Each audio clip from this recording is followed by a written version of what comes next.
What's up, guys? Pop by Pigs for Life here, and today we're back with another episode of The Future of Hammond's Dreams Season 3 in Jurassic World Evolution 2. So, if you guys remember last episode, we added in dinosaurs from the Dinosaur Park formation in Alberta, Canada. We added so many different dinosaurs, such as the Hesperonychus, along with many herbivore species, and here we've got Pachyrhinosaurus and Styracosaurus. In the other enclosure, we have Perasaurolophus, Gravitholus, and Oooplocephalus. If I can find the Oooplocephalus. Oh, here they are. And then we also added some carnivores, such as the Lhotse and the Albertosaurus.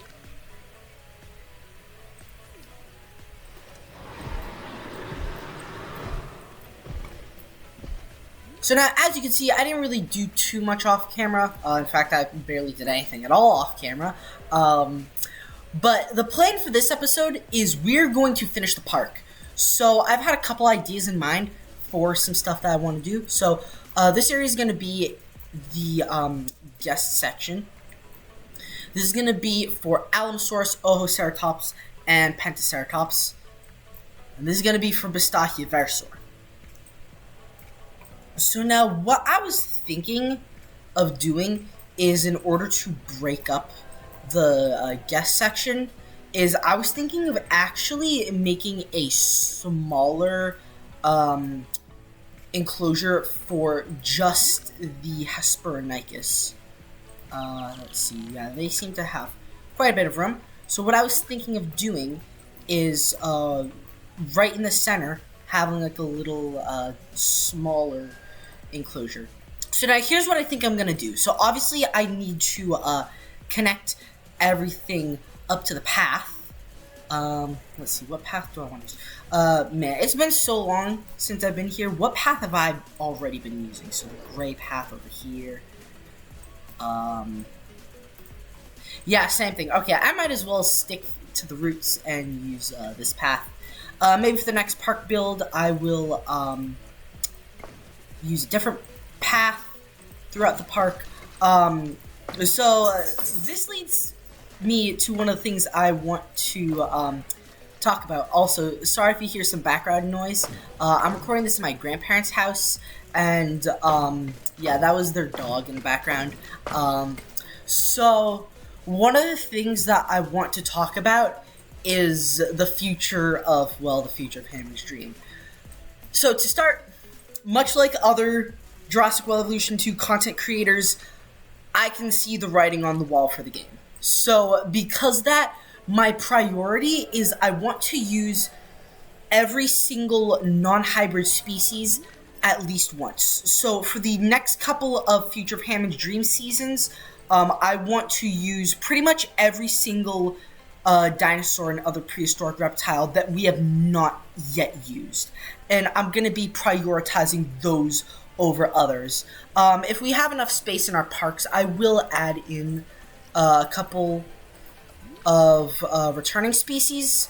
But yeah, pretty much the plan is I'm going to be continuing this series pretty much until the potential release of Jurassic World Evolution 3.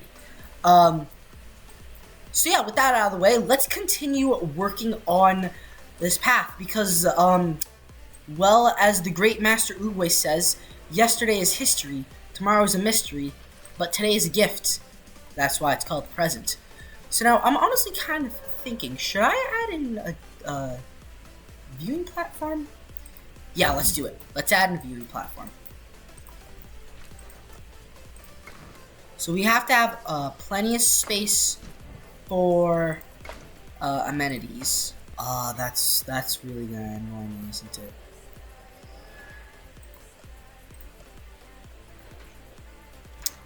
That is really gonna annoy me. Okay, so yeah, as you can see, we've got quite a bit of stuff we need to do before we can call this place finished. Oh, whoops. I didn't mean to do that. Let's pause that, because we desperately need to fix this. You know, thinking about it, one thing I completely forgot to mention is that I'm probably not going to use mods. Okay, there we go. That looks a lot better. Yeah, as you can probably hear, I've got my grandparents' dog right next to me. So then the plan over here is we're going to add in some of these. Oh my gosh. That's actually perfect. So pretty much the plan is this. For as long as the fence goes, there's going to be these things. So really the big reason why I don't plan on modding my game is because, first of all, I don't want to break my game. But second of all, I feel pretty content with how the game is currently. In fact, this is probably going to be the same thing for Planet Zoo.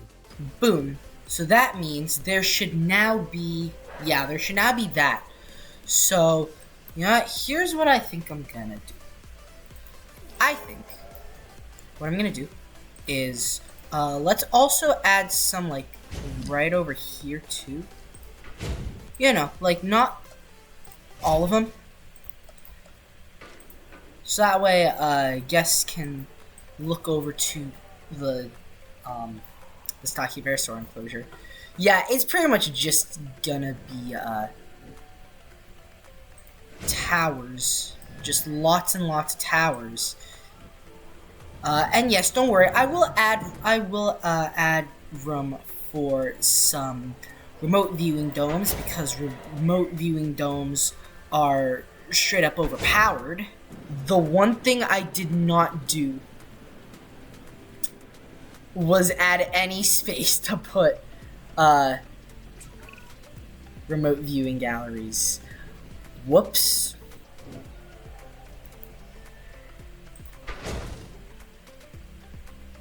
And I think that's good. There. That should be plenty.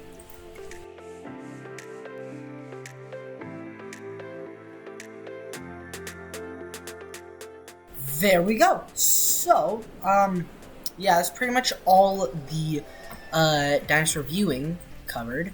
I want to see if I can fit some of these.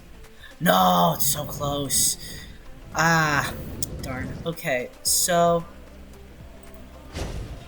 we're gonna have to connect that. There we go. Answer me this. Can we... No, we can't even fit a toilet there? Are you kidding me?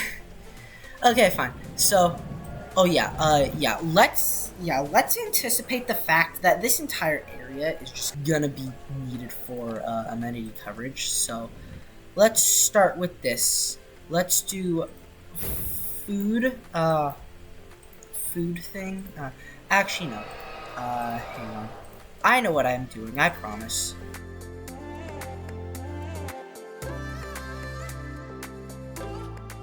That looks good. That looks really good. So now that we got amenities, we need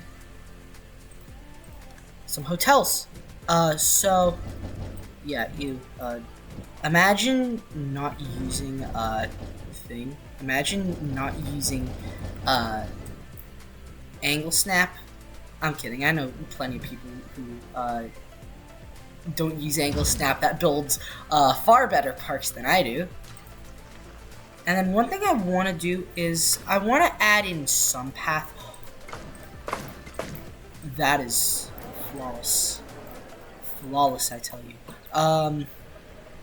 Okay, yeah. With that being said, one thing I will try and do is I will try to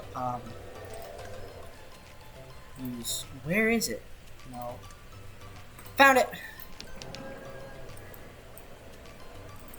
Guys, trust me, I know how to play this game. I promise.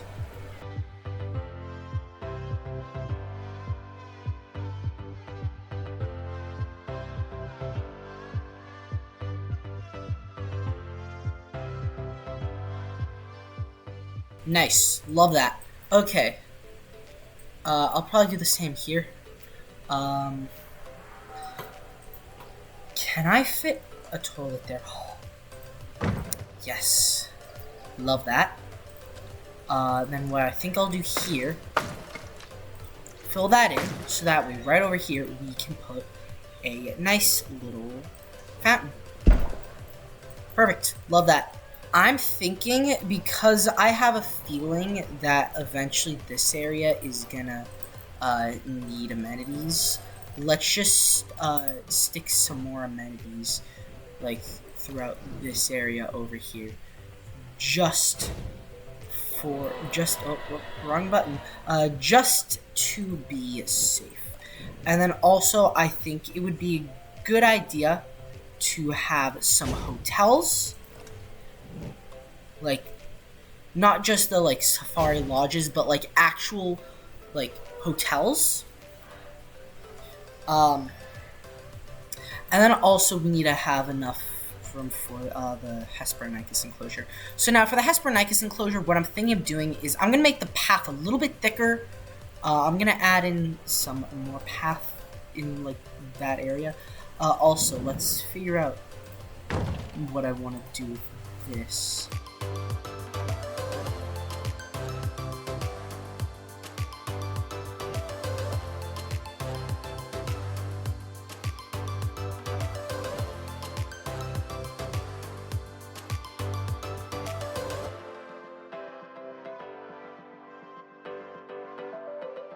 That actually kind of looks nice.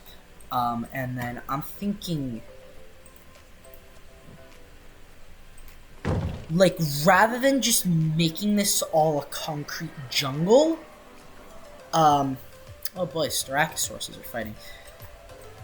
Yeah, that's the thing that I was kind of worried about, is I was kind of worried that this would just become like a concrete jungle.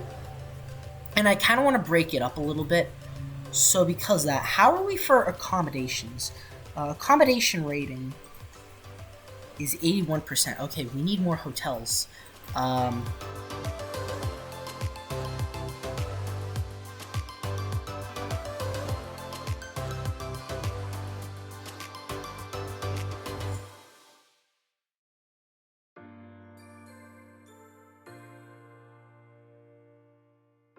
There we go. Okay, yeah, no, I dig that a lot. In fact, what I might even do, let's get that and put that right there. Nice. How are we now for guest appeal? 92%. Okay, that's better.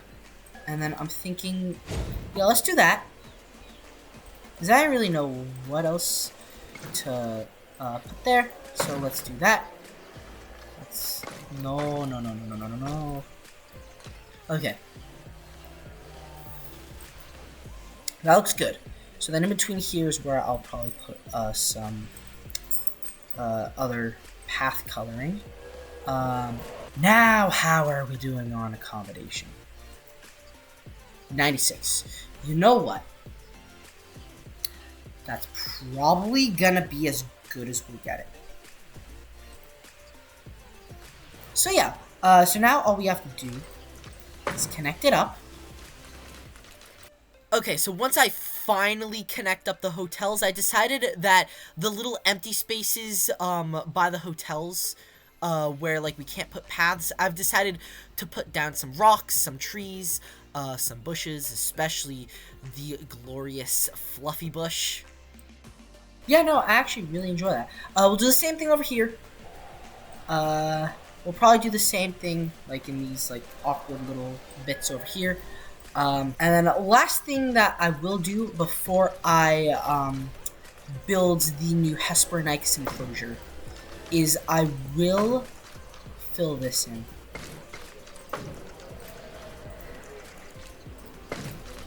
Love it. Okay, first, I just want to quickly double, triple check. Okay, I think everything's alright. So, what I want to do is, I'm thinking over here, I will probably once again do that.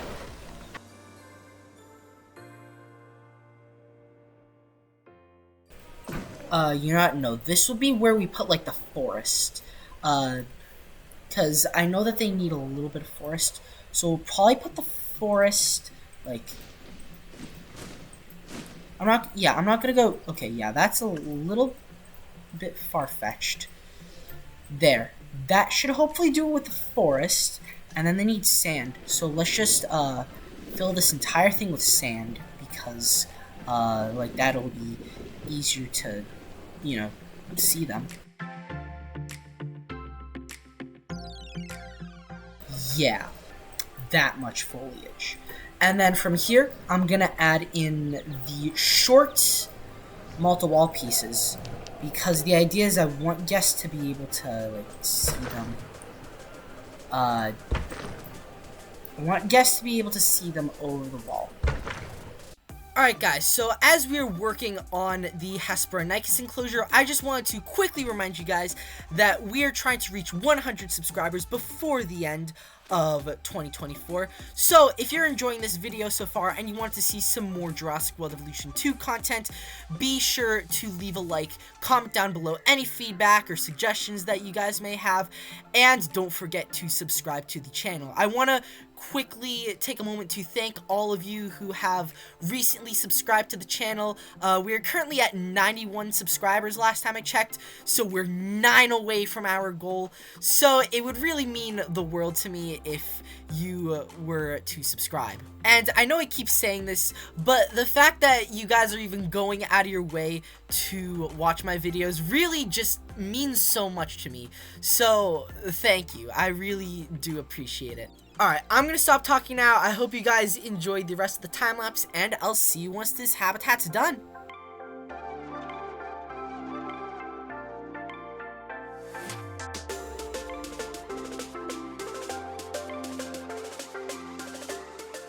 There we go.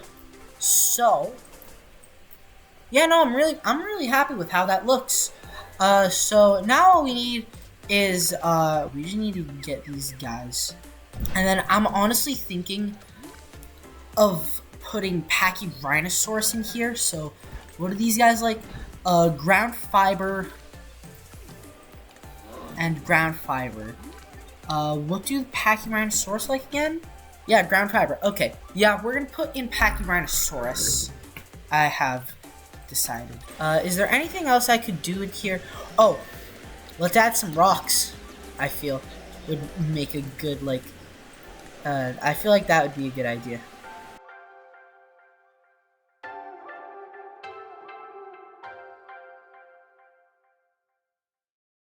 There we go.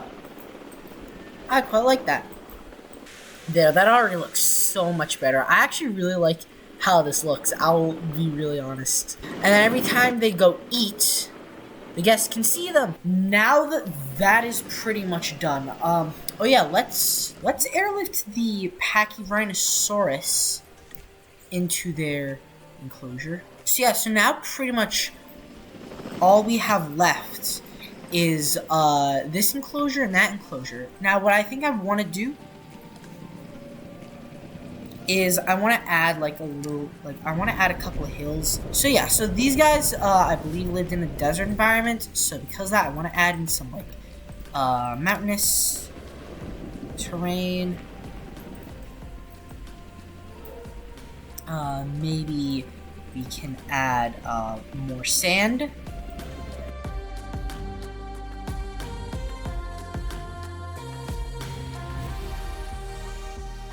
There we go. Okay, so, and then, yeah, of course I have to, I kind of have to do the same thing with, the Bistahieversors. Though I might add in, like, a lot more sand over here. But yeah, so, let's see. Yeah, no, this episode I feel like I was very much in, like, concentrate mode. Obviously, they're gonna need forest. Maybe, like, towards the back of the enclosures where we put the forest.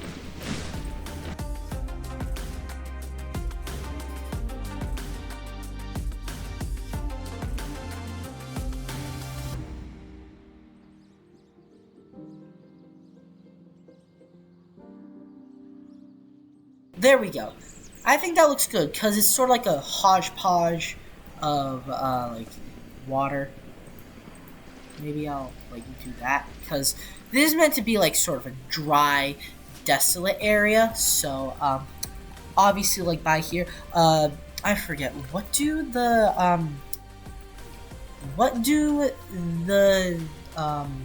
Ojoceratops and Pentaceratops like? Ground leaf and ground fiber. Okay. So then the plan is like in and around the body of water is where I'll do like the ground leaf and the ground fiber. So yeah, that's ground fiber. So then ground leaf. And then also I know that the Alamosaurus are gonna need some of these.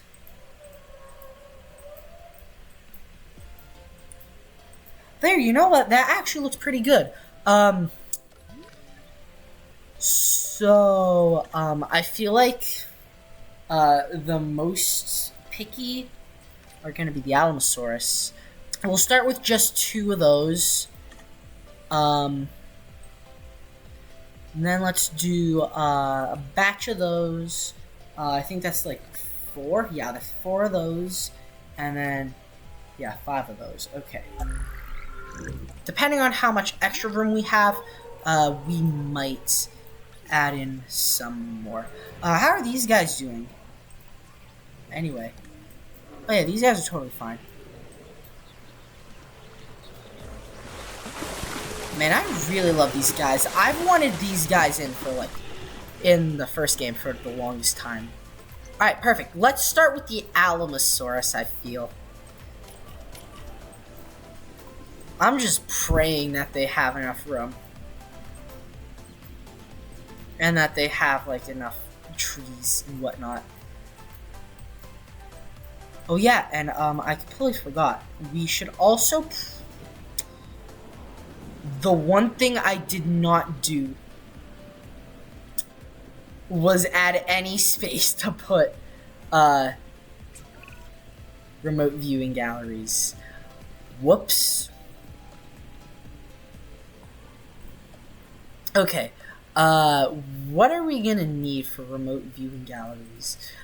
Alright guys, so pretty much the remainder of the video is going to be a time-lapse, and so what I was able to do is, as you could see, I was able to squeeze some remote viewing gallery entrances into that little corner by the fountain, and I was also able to squeeze one by the toilet. And what I did about the toilet issue is, as you can see what I'm doing, is I was actually able to squeeze the toilet in between the fence and the path. All I had to do was delete the fence, and then once I added in the toilet, I could put the fence back. As you can see, the Hesperonychus needed some more water because they couldn't walk all the way over to where I put their water originally. The Alamosaurus, of course, need much more ground nut in their enclosure. And adding in some of those log viewing galleries. I decided to add in 2 more Alamosaurus as well as another batch of Ojoceratops and Pentaceratops. So in total, we have 4 Alamosaurus, 10 Pentaceratops, and 8 Ojoceratops. Obviously having to configure the habitats so that way all 3 species of herbivores will be content in their enclosure. But yeah, one other thing I was able to do that you'll see a little bit later on is I was able to take some of the Bistahieversor enclosure and I was able to add it on to the herbivore enclosure. Because I only ended up making 3 Bistahieversors, and they did not need a lot of room. So then, last thing I decided to do that I will show you a little bit later in the video is I decided to add in some more cloverly herbivores. Mostly because I really wanted to use the new 2001 Brachiosaurus model with the new skins. And yeah, so I decided that, you know what, the Sorposeidons have plenty of room. Like, I'm serious, they had so much room to spare. So because of that, I decided to give them some more herd members, and I also added in some more Tenontosaurus and Sauropelta. So then one thing that I've debated that I'm still kind of on the fence on is whether or not I should add in some more Hell Creek herbivores, since there is once again so much more space and a lot of the herbivores don't even encompass the entire enclosure. So comment down below what you guys think. Alright guys, so all of the dinosaurs are exactly where they are supposed to be. So we've got all of the Ojoceratops in here. Oh, that's a nice looking skin. We've got the Alamosaurus, we've got the Pentaceratops. Right in here we've got 3 Bistahieversors. Oh, they're all in the forest. They're all hiding. I will be able to see them at some point. And I also added in a couple more Hesperonychus. Yeah, they're all like over here. So yeah, there's quite a bunch of them in here.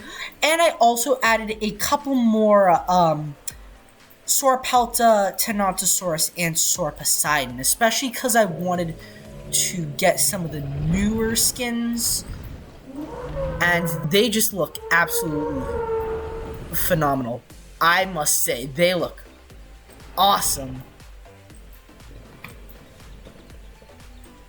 So yeah, with all that being said and done, that is pretty much the completion of Jurassic Park, Pennsylvania.